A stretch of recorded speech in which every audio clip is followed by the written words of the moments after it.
All right, everybody. We're going to be joined by the reigning IBF Bantamweight champion, Ebanie Bridges of Australia, shortly. I've already sent her the link.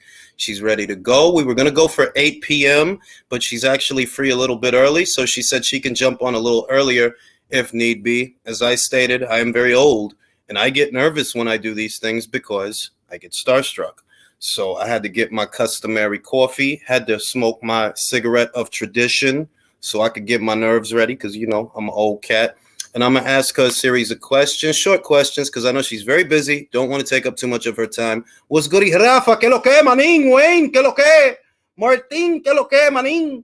And yeah, yo, Nathan, what's good? Bugsy, what's good? I already sent Ebanie the link, already DM'd her, and she'll be joining us shortly. You guys know the rules of engagement. I have already prepared a series of questions that I'll be asking Ebanie, a short series of questions. And if you guys have a question that you would like asked, present it in the form of a super chat because my eyes are going to be fixed on Ebanie. So I'm not going to be really looking at the comments too much. But when I see the color icon, I'll know that somebody has a question that they want to ask. And please be respectful. Don't ask any day class A questions, please. Let's all be adults here. Thank you very much. And yeah, man, very happy to have her on. I didn't even realize that it had been about a year since I last did a Q&A with Ebanie. That was literally a year ago. I went to the playlist that I made, all the different Q&As that I've done with different fighters, different champions. Ebanie wasn't a champion the last time I spoke to her, so a lot of time has passed, and that's real cool. Coincidentally, she has the belt that's the same color as my shirt. It's not a coincidence, dog. It's not a coincidence, man. It's the universe, man. It's all going down. Yami Sergible, que lo que, Old Dirty, que lo que, Kelly Box and Timmy Neal and Duncan Robb, Old Dirty in the building, que lo que, Daniel Cartridge. Yami. And I also, I corresponded with Chantel Cameron earlier today, and I'm going to be having her on next week. It's going to be Tuesday around 7 p.m. UK time, 2 p.m. USA Eastern time. So I'm looking forward to that. It's also been a while since I spoke to Chantel and had her on here. I wanted to ask her about a couple of things. And yeah, man, it's a very exciting time. The next episode of the relay is already done. I'm going to upload it after I'm done with the Q&A. I waited to upload it because if I upload it beforehand, I'm going to be doing the Q&A. And if I upload it beforehand, I don't want to divide the viewership. So I'll actually wait until after the Q&A in order to upload the next episode of the relay. I got one done already. I'll probably do another later on. Maybe. We'll see. And yeah, man, y'all know what time it is, Shan. Ya tú sabes lo que es, manín. Base the kid. I nearly got my... Yeah, man. Like, you know what I mean? Like, let's all be respectful towards each other, Nothing day class A, please, And y'all know what it is. And yeah, man, it's a lot of things going on. Everybody talking about Savannah Marshall versus Clarissa Shields, which is good, regardless of who you have winning the fight. You know what I mean? It's good because whether you have Clarissa winning or Savannah winning, the good thing is, the virtue is that people are talking, people are interested, regardless of who they're interested in or who they're invested in. They're talking, which is good. That's very good. And that the United Kingdom has 2, really 3 major platforms and some small ones like Fight Zone, that they have these different platforms invested in the fighter, that they have these major platforms and some smaller platforms, all that have fighters fighting on them. Like I think there's another fighter, an unbeaten fighter called Katie Healy or Kathy Healy. We know that Stevie Levy was in action not that long ago. She got another W. You know what I mean? And she's Ebanie's setting up her camera right now, so y'all know what time it is. Ooh, okay, I got you, Liam. I'll definitely come back to your question as soon as she jumps on. That's a very good question. Very good question. For those that don't know, Shernika Johnson very recently became an IBF champion. I'm patting myself on the back. Here's why. About 2.5, maybe 3 years ago, I saw Ebanie and I saw Shernika, and I'm like, wow, these girls look like they could become champions. Like, they look like they have what it takes. And those videos are up. I got a whole playlist of when I would scout the unbeaten fighters that are coming through, because there's a lot of unbeaten fighters, but not all of them are going to make it. In the sense that, you know, if you don't have anything nice to say, don't say anything at all. I won't mention the ones that I don't think have what it takes, but I always did at the beginning of the year, I would always get a look at what unbeaten fighters were coming through. And I saw Ebanie. I was like, yeah, she has it. She's going to get a belt. She's going to be a champion. And I saw Shanika, and I was like, yeah, she's got it. She's going to get a belt. She's going to become a champion. 2.5 years later, they're both champions. I got the eyeball, man. I know what I'm talking about, Sean. You know what I mean? And I did videos like that about a lot of fighters. Like I did a video like that about Ellie Scottney of Cotford, Ramla Ali. So I did videos like that the last, I'll say, 2, 3, no, even longer than that, because I did a video on Jessica McCaskill, Michaela Mayer, Alicia Baumgartner, Chantel Cameron, who I'm very high on. I did videos like that, a lot of videos like that over the years. The fighters that I felt have what it takes to go all the way. And time, for the most part, has proven me right, because Ebanie Bridges here today is the IBF Bantamweight champion. So you know what time it is.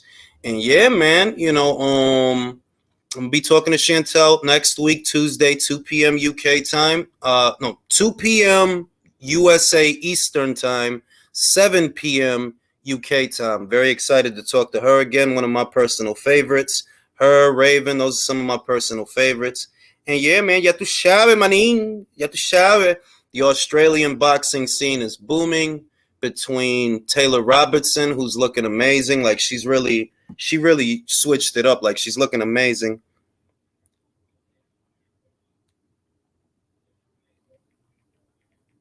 Hold on.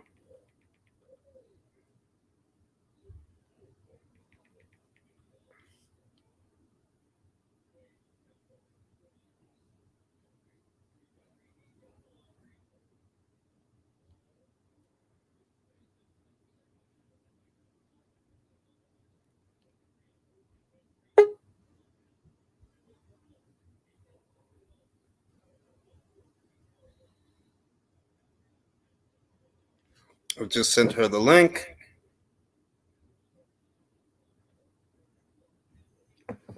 And let's hope that that one works. She said she was having a little bit of trouble jumping on.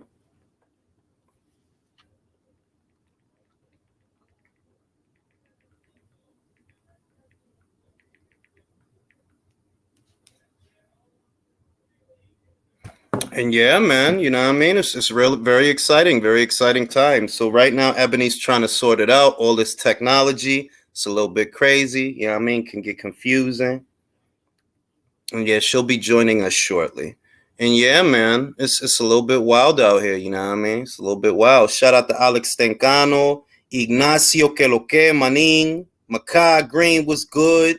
Do you know any other fight? Do you know any other fights that are gonna be on the card? Which card you talking about, Makai? Let me know which card you talking about. Got a text message.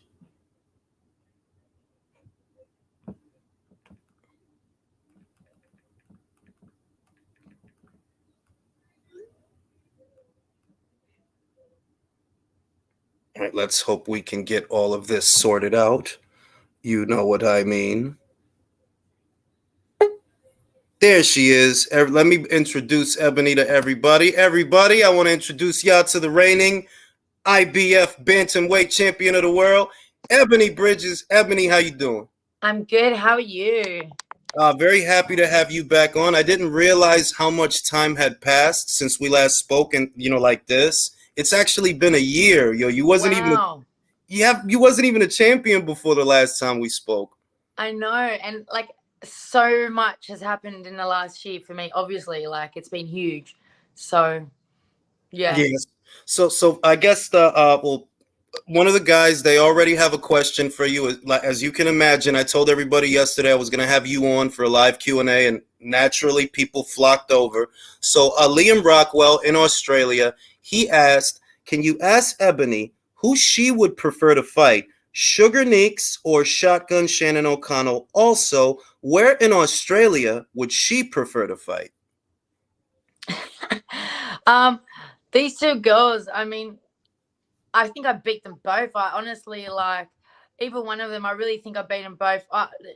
Shanika's last fight, Sugar Neeks' last fight was, I mean, the fact she called me out after that fight was embarrassing. Like, that performance was terrible. Shannon O'Connell hasn't beat anyone legitimate for so long. All she does is fight all the novices in Australia and then claims to be a fucking queen.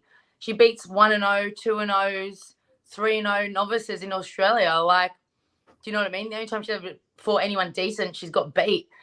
So, I mean, she's like a queen of a tiny pond of like these poor girls that have no other option but to fight Shannon to try and get a little bit of clout on their record because it's Shannon. And these girls that are turning pro with 2-3 fights, like, they've got nothing to lose to fight Shannon because she's so experienced. So it's win or lose, doesn't matter. So I don't know what Shannon really offers me. I think she's a bit of a nasty cunt, to be honest. And to be fair, like, she really needs me. She needs me because this is probably an Australian asking. And this Australian, but outside of Australia, no one really knows who these people are. So what is the point of me fighting them? She's not Amanda. She doesn't have a belt. Neither does Neeks. Neeks isn't even in my weight class and she's calling me out. Like, these girls need me so much. You know what I mean? But the reality is I don't need any of them. And the reality is I beat them both. But I'm not really an egotistic fighter. I don't need to go to fight these girls for shit money in Australia, like, to prove anything, because I'm a world champion and I'm going to become undisputed and unified. Like, and unfortunately, they're not in my way. They're behind me. So, I mean, I don't know what it gets for me to fight them. And as for Australia, like, look, I would love to fight in Australia. If I was fighting in Australia, I'd like to fight in Sydney, obviously my home city. And I do want to do that eventually. But the boxing scene's not big enough over there. I've just relocated my whole life to the UK because the boxing scene, and it's particularly for me, is huge here. You know, I've got an amazing coach, amazing camp here with Tibbs. So I'm in no real rush to go back and fight at home. And neither was, like, if you look at, say, George Kambosos has been fighting overseas for the last couple of years, not getting any respect by any of the Australians. All the Australians begging and calling him out. Or why didn't you fight in Australia and, like, beat all the Aussies? And I'm like, why? If he was stuck in Australia fighting Australians, he would not have been undisputed champion. You know, these people need to understand how it works, right? Me fighting in Australia does nothing for me. Like, and unfortunately, that's the truth, you know, and this is my career and I only have one career. And I only have a certain amount of time. So I'm going to do what benefits me. And me fighting those girls, even beating them doesn't benefit me. It's like, great, beat Shannon, another 40-year-old. Like, wow, she's 40. She's just come back from shoulder injury. Oh, she's old. You know, whatever the fucking excuse is. And if I beat Shanika, it's like, well, who's she fought? You know what I mean? Well, she hasn't really fought anyone. So it's kind of like, it's no win for me. Simple. That being said, you know, I remember when you first came through, there were a lot of critics, but now it's almost like a role reversal that everybody that kind of blew you off and said, oh, you know, she's nothing, she's like a Instagram model, this, that, and the other. Yet now you're the one that everybody's calling out between 118 and 122. I mean, I'm getting flyweights calling me out too. Literally, like, anybody at or around the bantamweight division seems to want an Ebanie Bridges fight. Do you now feel vindicated that you're the most recognizable face at 100, anywhere really at or around 118 pounds, not just bantamweight, just anywhere around there? Definitely. I mean, up to featherweight, I think. You know, obviously in featherweight, we start getting to the Mayas and the Alicias and then the Katies, but anything under that, you know, up until Sinessa, I think I'm pretty much owning that whole, you know, that whole 115 to 126. Like, everyone wants a piece of it. And, like, I mean, I get it. They look at me and see the cloud, or they look at me and think, oh, wait, I get exposure, or I get the money or whatever. And, you know, they think, I don't know if they still think they can beat me, but whatever. They've got this thought that it's like, well, even if I can't beat her, at least I get, like, the exposure, or at least I get money, you know. So that's the reason, you know, and I get it. Like, I get it. But, I mean, I never called out anyone on my way through ever, you know, not even Shannon. That was the fans calling for that fight. And I got here from not calling people out. I mean, you can call me out as much as you want, but the reality is if you're behind me and you have nothing to offer me, you're useless to me. You can fucking call out till you're fucking black and blue. You know what I mean? Go get a belt. Become a, mentor. Go become something for me to fight you. Otherwise, I'm focused on forward, what's in front of me, the champions, and getting my revenge on Shannon Courtenay. I can see that message, that question there. Yeah, because Duncan Robb, shout out to Duncan Robb, he asks, would your immediate preference would be to take on another world champion or settle business with Shannon Courtenay? It's like, if I take on another world champion, right, I get another belt. It's like, do I want to give Shannon Courtenay the chance at 2 belts? You know what I mean? When she don't, like, that's the only thing. It's like, well, I don't really want to give her a fucking shot at the belt that I've got, because let's be honest, roles reverse, she fucking wouldn't give me it. And then to go and get another belt and then fight her, like, it's like, fuck, she's literally getting a free ride to have the possibility of becoming unified, which she won't. I know that I beat her. I think I beat her the first time, and it's just really that it's how it is. So I think I would probably like to have that fight first, because I don't want to give her too much. But to be honest, it's not a fight that I'm looking at right now or soon. She has her own shit going on, and she has to prove that she can make 118 again. You know what I mean? So I'm not going to be going through a camp and committing to a fight with Shannon when the 2 times to make 118 she hasn't been able to make it. So make that weight first. Get a tune-up fight or whatever she's got to do. I think she's in the, what's it called, with the contract with Jamie Mitchell still. So she has to fight Jamie. I'm telling you, like, I'm not gonna lie, I love Jamie. I think she's great. She's a great human. But I want Shannon to win. So when I fight Shannon, there's something she can give me. Because without a belt, it's like, fuck, I'm literally just fighting her, like, obviously for the fans and stuff and to get redemption. But it's kind of like, I wish she could bring a little bit more, But I'm not too sure she wins that, to be honest. So I don't think she beats Jamie, and she doesn't beat me. And then I think she would retire after a fight with us, anyways. I mean, so that would be good. That's the look of it. That I thought that we would see the rematch earlier this year. Because we saw Jamie. She took on Carly Thumper-Skelly, looked great, knocked her out, and I thought, okay, well, her next fight's going to be Shannon. But that didn't happen, and I'm like, I don't know. The last thing I heard, which was an interview with you, which was something that you heard, that she plans on fighting like a 6-rounder or like an 8-rounder, and then she'll fight Jamie. So if you even do the second fight with her, it looks like it's going to be maybe next year, if she's going to try to get in 2 fights this year. And it's just one of those things that I don't know if she can get the belt back. Napoli asks, big up to Ebanie Bridges for doing what it takes to try to become a legend in her sport. Question, who would win, in your opinion, Artur Beterbiev or Dmitry Bivol? You know what? Like years ago, like 3 years ago, when this fight was first talked about, I think I was all Beterbiev, like I was all like that. But after seeing Bivol with Canelo, I mean,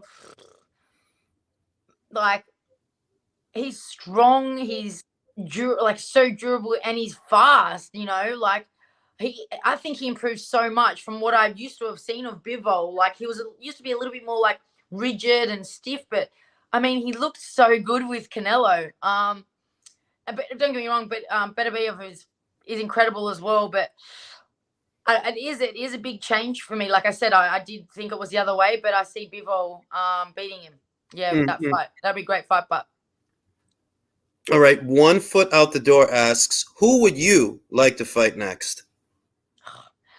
I really don't care. I actually had a meeting with Eddie today. I had a meeting with Eddie today, so hopefully we get a fight announcement soon. Because I didn't move over here to the UK to be sitting in fucking limbo.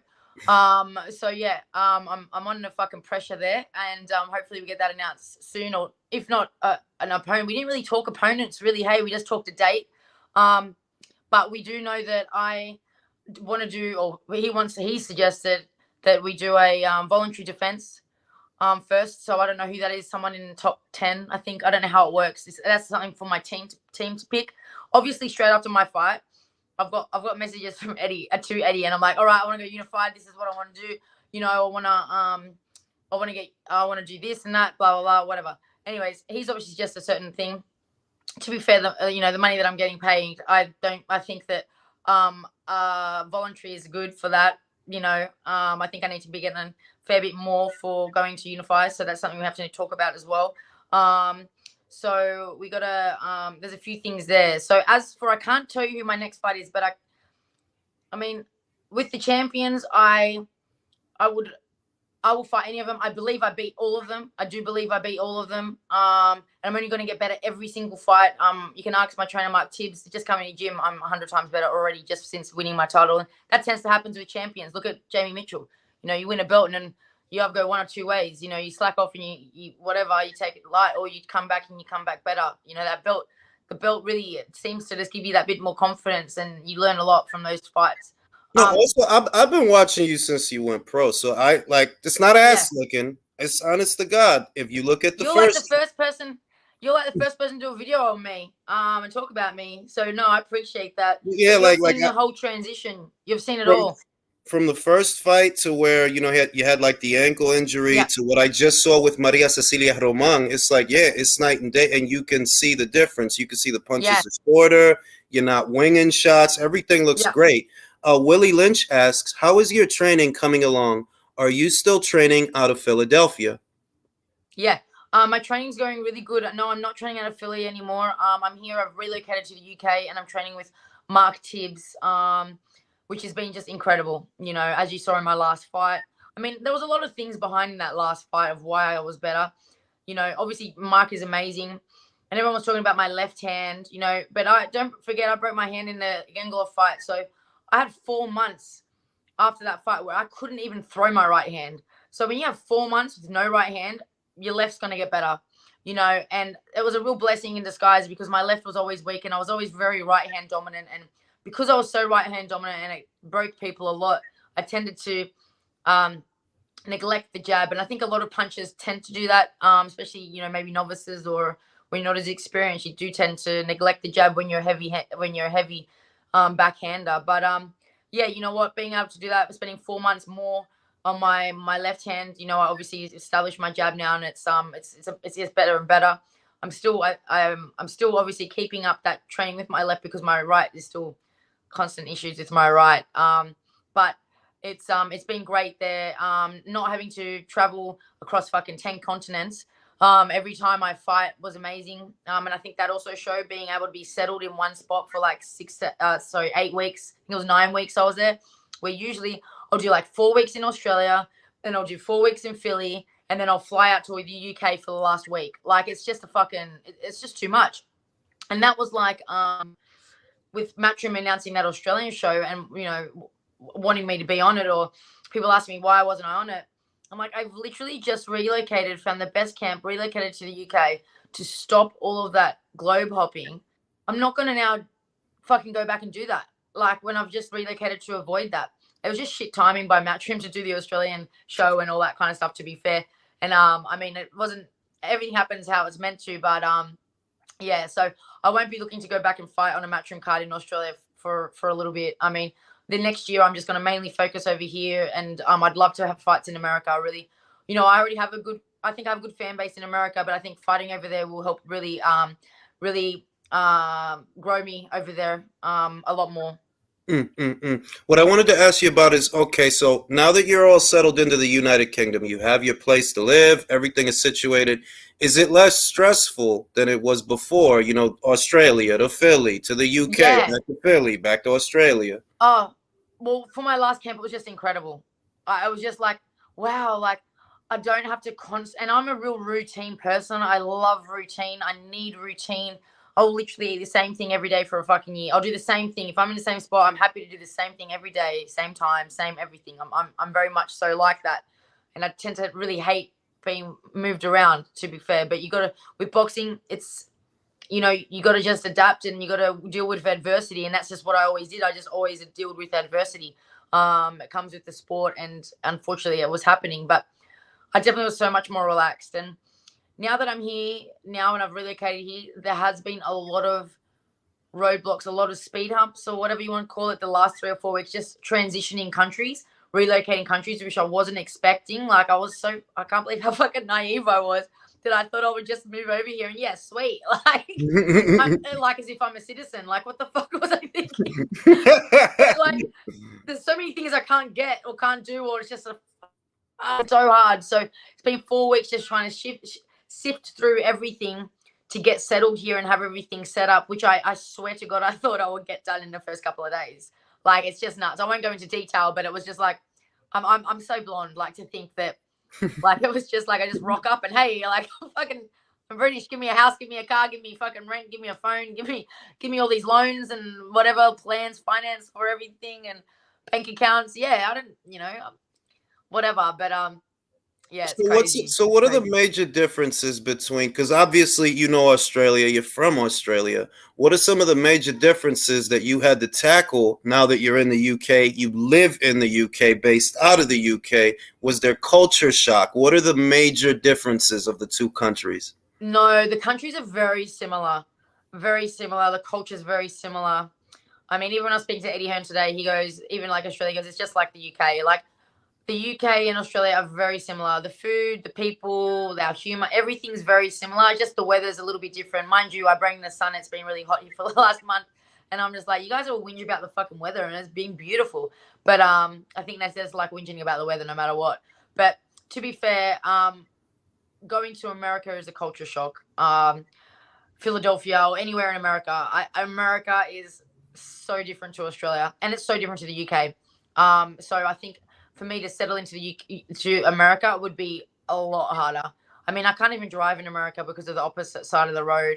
And just so many things there are really hard and really, really different. So yeah, but honest, like the food, everything is really different in America. Where yeah, the UK's sweet. It just feels like Australia, to be fair. So when you were in Philadelphia, let's say you go into the store, you go into the corner store, or you're gonna go shopping. You talk, they hear the accent. What did people stop you like, yo, where you from? You know what I mean? Yeah, definitely. A lot of people, I mean, a lot of people knew that I was Australian, but a lot of people didn't know, or they thought I was maybe British. It's funny, like, because I don't think we sound British at all. And yeah, it's just weird. I thought that Australians had such distinct accents that I thought you wouldn't even have to question where I'm from. But hey, I don't know. I would get like, obviously being in Philly, right? I would get this a lot. Like, what's your name? Ebanie. Ebanie? You don't look like an Ebanie. That's not your name. You're not an Ebanie. And I'm like, I'm Ebanie. And I'm like, they're like, nah, that's not your name. You're not Ebanie. And I'm like, hey, don't be racist. Yeah, because I think I'm blonde and yeah, yeah, you're expecting, and I think it's because to Americans, like I can hear it. You guys sound very different. Australians, even Australians and New Zealanders, they sound very different. But you gotta have to have listened to them to hear that it's a very subtle difference. And Brits and Aussies, now that I've like watched a lot of or watched a lot of interviews and heard people talk, it's a very distinct difference. It's very noticeable. But to the average American, it all sounds the same. It all sounds the same. Yeah. I mean, well, in the UK, the it's like America, where depending where you're from, your accent is so different. Some British people, I can't understand a fucking word they say. Like Mark, the first time I trained with Mark, like at my last camp, it took me 2 weeks to 3 weeks maybe to kind of learn his language. It's like learning a whole nother language. So the first 3 weeks was so much like, what are you saying? What? I don't understand. I have no idea what you're saying. Like, I'll be like sparring. He's saying, I'm like, what? Like, what? I don't know what you're fucking saying. Like, but now it's almost like, I think it is like a language almost, where I had to learn a whole nother language and a whole nother terms for everything. You know what I mean? Like, it's all these different terms that I'm not used to. And obviously I was training with Brian and Kaylee in America, so I had all their terms, plus the Australian terms. So now it's like British terms for things. And in particular, Cockney, where Tibbs is from, it's so different. Like the way they pronounce words is so different. And so that was really hard. And even up north, sometimes it's hard to understand. But it's all good. We're good now. We're good.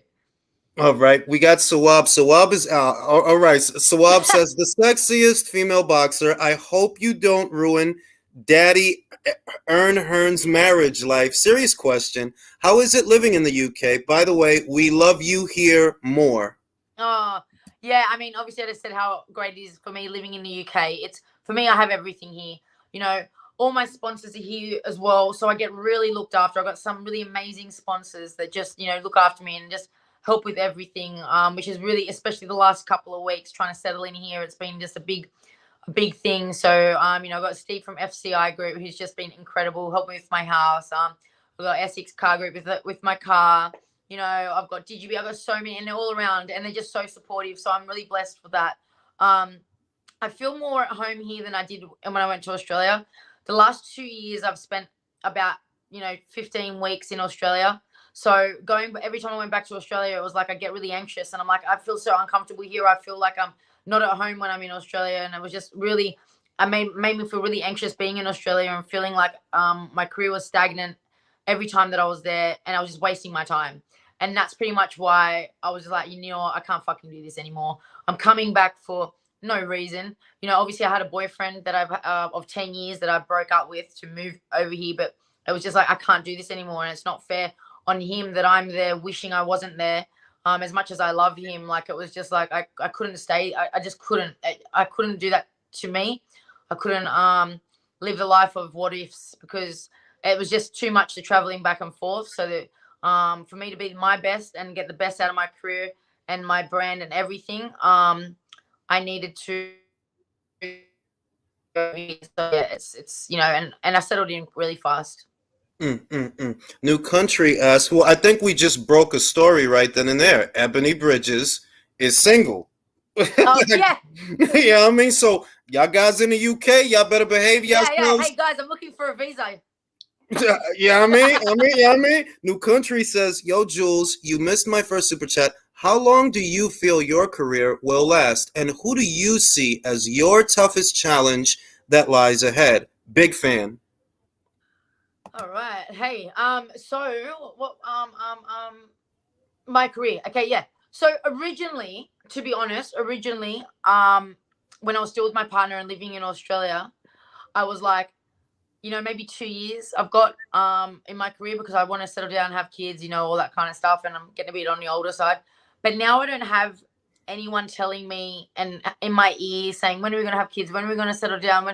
Now I don't have anyone doing that, and I can just focus on myself. Really, there's no limit to my career. I mean, to be honest, I want to hopefully be undisputed by 2024. And then from there, continue to, maybe defend a few times or whatever. But I don't really want to be boxing when I'm old. I want to be able to make enough money and have my brand big enough that I'm just making money sitting back. You know what I mean? And just doing what I love, maybe helping people, managing people, all these kind of things, doing commentary. I do love fighting, but at the same time, I got to think of my age as well. I know when you get older, it's a natural thing that you deteriorate, and I don't want to be one of those boxers that are just hanging on, hanging on and trying to, I don't know, not prove anything. I'm proving myself every day. Every time I get in the gym and I get in a fight and I win, I'm proving. I don't need to continue on that. So the answer to that is, when I'm undisputed, that will be the question of how many more times and what the challenges are ahead of me, because there's going to be a bunch of other boxes, like they're all going to be coming up and stuff. So yeah, as for my biggest challenge, I mean, I think, to be fair, I think the hardest one in the division, in my division, I think it's Jamie, but I'm not 100% sure. I think they're all tough fights. But I do think that Jamie's quite skilled in a lot of ways. And she did look really good against Skelly. I mean, they've all got their own threats and their own things that are going to be hard. Luna is the Mexican. She's strong as hell. I seen what she did to Barbie Juarez. So she's got that. And then you've got Dinah as well. But I think they're all going to be challenging. But I think I've got enough tools, and I've got everything. I can box. When I need to. I can box, and I have the strength. I have the speed. Can fight inside. I can fight outside. I've got the fucking heart of a fucking lion. So I think I'm definitely the best in the division, and I'm going to be the hardest one for all of them. So I truly believe I can be undisputed, and I will be undisputed, just like I believed I would be world champion. And when I say I'm going to be something and do something, I do it no matter what. So I truly believe that I've spoke it and that it's going to happen, because everything I say I'm going to do happens. So yeah. It's a beautiful thing. You got to put it into the universe. One thing, all right, Old Dirty asks, ooh, this is a spicy question. Would you leave Matchroom if Sky made you an offer for, obviously more Of money? course. You Yeah. would. In the end, it's my career. I'm not about. I'm about loyalty at the same time. But I also want to be. I also believe that I should be valued. For what I bring to the table. I bring a lot to the table. I know my worth, and I know what I'm. The huge value that I have. For women's boxing in general, and just. I have a huge platform. The biggest, pretty much the biggest platform across all social medias. Katie Taylor a little bit more than me. But it's like I've got fans, not just in boxing, but mainstream. I'm probably the most mainstream female fighter, if not one of the most mainstream fighters. I get articles written on me every day in the mainstream. Do you know what I mean? And that's huge, and that is value, because that is normal people who aren't boxing fans who are going to read about me or see me, and they're going to associate that promotion company, Matchroom, if it's Matchroom, Eddie Hearn or DAZN, they're going to think about that. When you watch my weigh-ins, I get over 20 million views more. I get written in every single newspaper in every single country.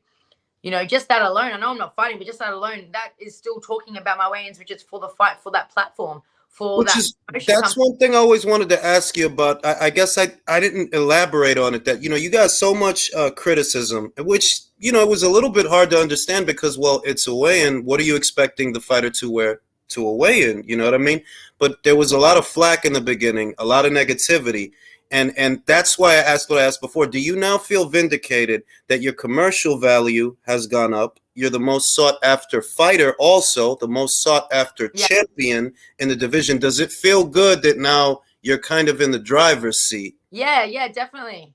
Not to mention, I make like minimum 20K a Instagram post and like 3K a fucking story. So, tell me what other fighters, female fighters, are doing that. Like, I'm not fucking dumb. Do you know what I mean? Like, my brand is important, and what I do, and all of that. It's all pays.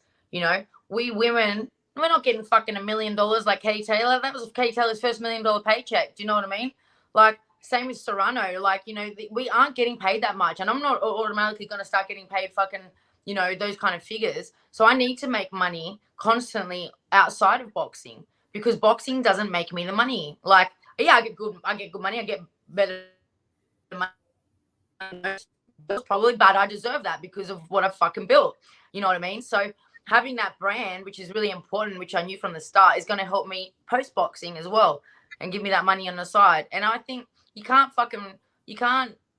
not fault me. You can't, like I said after my fight, like, fuck you guys, they think I can't fight, because I can fucking fight. Like, I did. And I beat a fucking great champion. You know what I mean?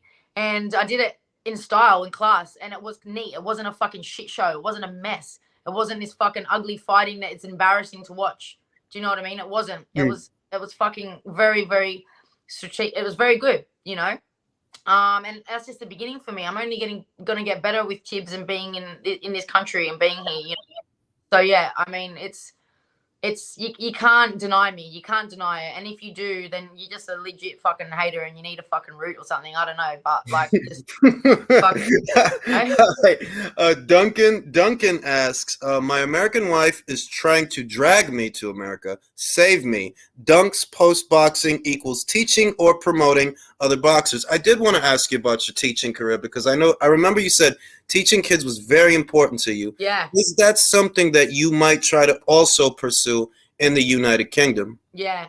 I don't think I'm gonna be able to be honest. Like, I walk down the street and I get constantly recognized. It's no matter where I am. I just couldn't imagine going into a classroom, being able to teach students without talking about, like, being distracted by the boxing. You know what I mean? Or even their parents being like, it's just.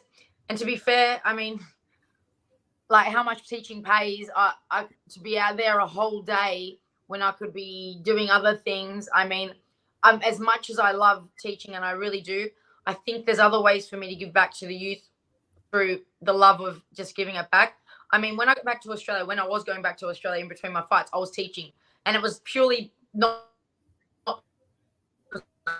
in a classroom and I wanted to influence those kids and I wanted to show, do what I do, inspire the kids.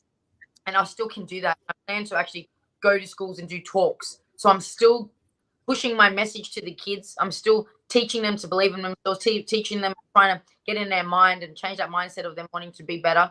But I'm able to do it just purely through joy and passion, where it doesn't take up my days all day, every day, Monday to Friday, 9 to 5 or whatever. You know what I mean? Yeah, exactly. I can purely just do the motivation stuff, which I want to do not just for kids but for adults as well. But this is bigger goals post boxing. So yeah, I don't know if I answered all those questions. Well, I told you, whenever you come on a line around the block forums, that people got a million questions. Old Dirty asks, Mark, Napoli, and Liam, SEC. Oh, Jesus, I'm missing questions. How many questions? Okay, I'm going to try to get to everybody's questions. Liam Rockwell asks, you missed like a couple super chats. Okay. Yeah, because there's a lot of them. I'm going to go back up, guys. Ebony, I will give you a chance to fight me for my Intercontinental Halal breakfast belt.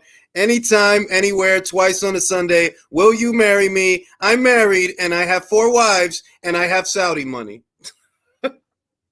That's a pretty easy answer for me, and that's a strong no. But congratulations for the trying and the effort, and putting all that together. And but no. So I've just plugged my phone in because I think it might. These things eat up a lot of power. Liam Rockwell asks Ebony, who wins Mateo Tapia versus Andre that is a long name. Makialovic. Also Tim Tszyu versus Jermel Charlo. You got some Aussie. Oh yeah, I got followers all over the world, man. I got subscribers from all over the world. Yeah, but I'm just earlier for the Aussies to be on. Anyways, Mateo Tapia is one of my favorite Australian fighters. He really is. So I'm gonna back Mateo for that. I think he's brilliant, and he's just looking for the right platform, I think. Wait, and what was the other one? Tim Tszyu or Charlo? Or Charlo. You know what? I'm not gonna lie. Tim Tszyu is fucking special, and it takes a lot for me. I don't want to say like I'm not patriotic and I don't think much of my Australian fighters, because I do, but there's world level. You know what I mean? And out of all the Australian boxers, I truly believe Tim Tszyu is one of the only world level boxers come from Australia. I mean, really competitive, and if you think about it, it's a very competitive weight class as well. You might have some lower guys as competitive, but I really think Tim Tszyu can. He's incredible. I'm not and his brother Nikita.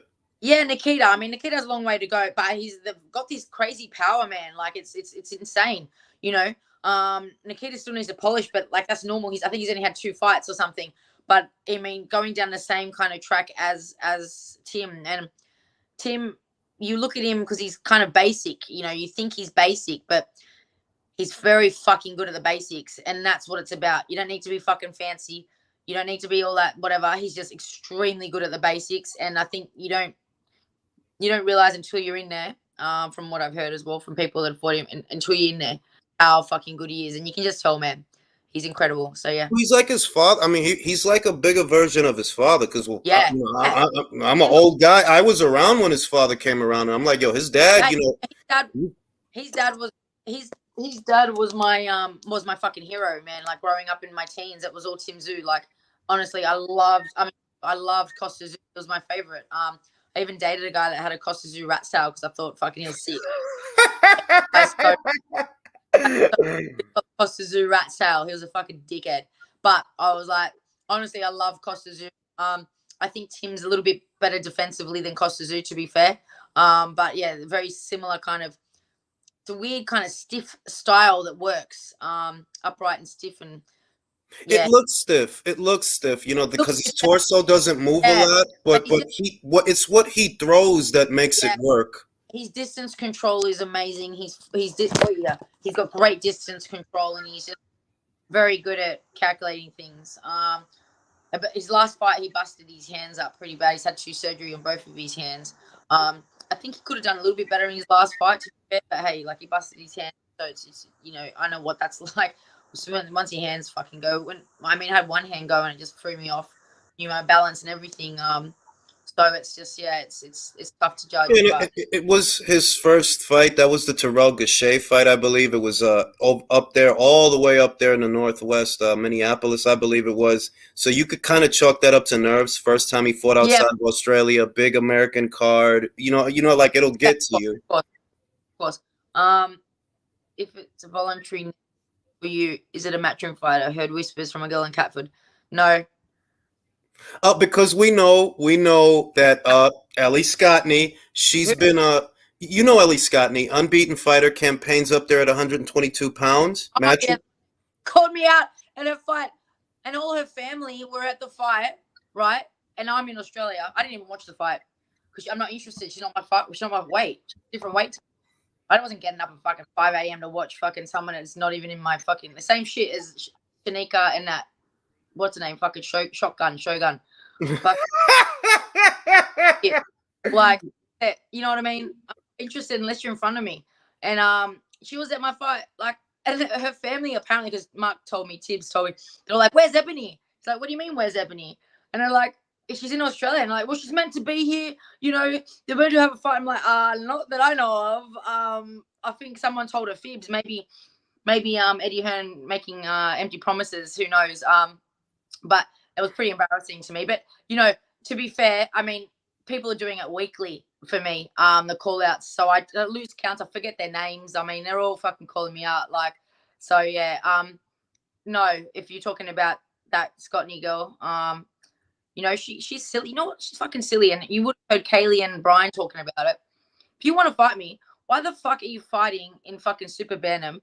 Why aren't you trying to go get a belt or try and fight in bantamweight to get a fucking rank or to get a fucking placement in, if you want to actually fight me, instead of fighting fucking flyweights and flies in fucking Super Bantam for nothing to do with a bantamweight? Like, it's like, what? I don't know who her team is they want so desperately to fight me, but they're not even, you can't expect someone like me to fight you if you have zero to offer me. I don't even know who knows her. Like, what, some diehards in the UK? I talk your shit. Napoli says, Ebanie, what is your opinion of Jesse Bam Rodriguez after 2 convincing wins over 2 of the 4 kings at 115 pounds? Wow. This kid, man, how exciting. Do you know what I love? He's young. So we've got so much more to watch of him. Like, he's going to be like a chocolatito, you know what I mean? Like, he's going to be around for like ever and just be like one of those guys. That's how I see him. And I'm really excited for his career. Wow. Incredible. Yeah, they're talking about putting him in there with Chocolatito. I'm like, this kid's crazy, man. I know. He has a much better chance than Caesar did. But to be fair, he took that. Like not a last minute fight, but he's a fighter. He's like, fuck it, let's take it. And it was a great experience for him. I think he would have learned a lot, because I think all the flaws that we all know as boxing pundits. Yeah, I would say pundits. Were highlighted even more against someone like Chocolatito. He just exposed them big. And I think he's been able to get away with all those little things that we all kind of know that's going to trip him up later. And I think now he's only going to come back better from that. He's still young and he's a great, exciting fighter. So I look forward to that. But yeah, Bam Bam, I'm excited. Demented says, great meeting you in Leeds. Mat Allah. I don't know what that is. Yeah. March on together and all Leeds, aren't we? All right. John Santana says, love you, Ebs. You're one of the 60. I'm one of your 69ers on Twitter. Thanks for doing the relay. This is a great show. Who do you have winning if Canelo fights Benavidez?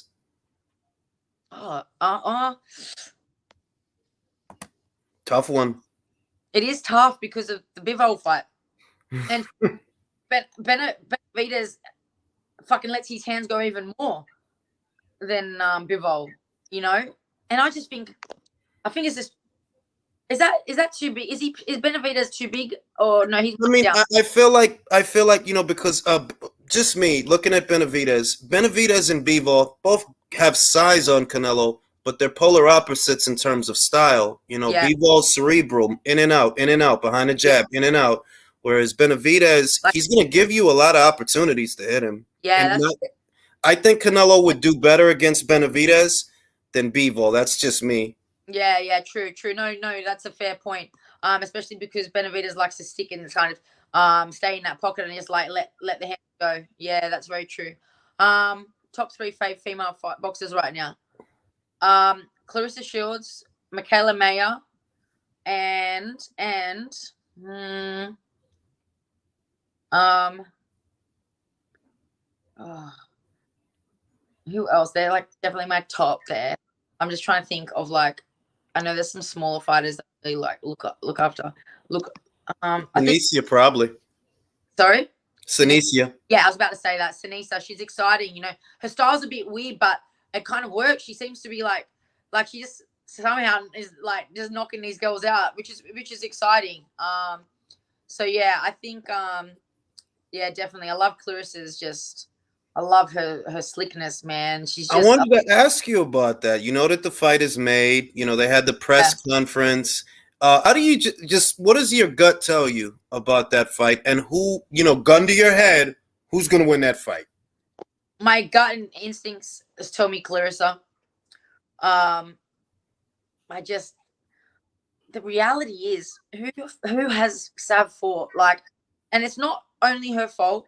I've been there and I've seen fucking opponents being fall out, you know, and this is a I got to be honest here. This is a big difference between British fighters, I think, and American fighters. Right? Is American fighters and their teams and all that they build them like the boys, like you should, you know, fight good hard opponents, fight opponents that are gonna, you know, step you up each time, you know, with full camp, you know, picking the right ones to get you to work, whatever, you know, beautiful job with Michaela, for example. And I think Clarissa fought a lot of top opponents, a lot of different styles, all have had full camps. Maybe one didn't have a full camp. Where you got Sav has fought everyone, almost everyone she fought has had fucking a week notice, 2 weeks notice, 4 weeks notice. Lucky because that's just what they do over here. You know what I mean? And I don't know if any of them, but one of them may be a champion. Did she beat a champ? I don't know if she No, beat. no, none of them had belts. None of them had So belts. none of them had belts. I think her belt was maybe a vacant title. You know, so I think that could be giving her a little bit of a false thing of how Security, false sense of security. yeah of security because it's easy to knock people out when I've only had a week notice or 3 weeks notice or four. I know what I feel like when I've only been training for 4 weeks or when I've had to diet hard to cut weight. Like not that I ever had, but I could just imagine. You know, I just know what it's like to not have a full camp. You know, and you are more vulnerable. You're not as conditioned. So yeah, you get knocked out easier, I suppose. You know, where Clarissa, fair play, she's fought a lot of fucking champions and they've all had full camp. Oh, and you know, that's another reason why they're probably not fully getting knocked out either, is because they're conditioned. You know, they're ready. Not saying Sav doesn't have power. We all know she actually does have power, but you got to think of. I think you just got to look at these things. And you know me, I'm a big analyst, so when I analyze it in that sense, and I also look at Clarissa is very hard to hit. So Sav would have to actually hit her clean, and I think that would be hard because Clarissa is very slick. She got great reflexes, very fast hands as well. So yeah, it'd just be interesting to see how that goes. From the presser, it sounded like Sav wanted to try and outbox Clarissa, box her head off, and not try and knock her out. You know, Honestly, I kind of like Savannah's chances, but hey, that's why we watch. Mark asks, did Enzo show you his dynamite hook, and is he a good cunt, cook? Cunt. Oh, cunt. cunt, cunt. And that was so funny, American saying that. Yeah, look, yeah, Enzo showed me his hook. I studied his hook a lot and I practiced it a lot. So yeah, and yeah, he's a good cunt. Jonathan Sanders asks, hello, Ring IQ and Ebony Bridges, the undisputed champion at 118. Ooh, he's saying the undisputed will be Dina Thorsland, this division's apex predator. Sorry to Ebony. That is my opinion. Oh, ooh, he's getting spicy in the chat. All right. Kid Ebony, Ash, go ahead. I mean, look, everyone's allowed to have their opinion, and the main thing is that you're supporting women's boxing in Trinidad. But to be fair, me and Mark and all of us do. My team. I've got my look at this. Look, sorry, I have to show you, little Gracie.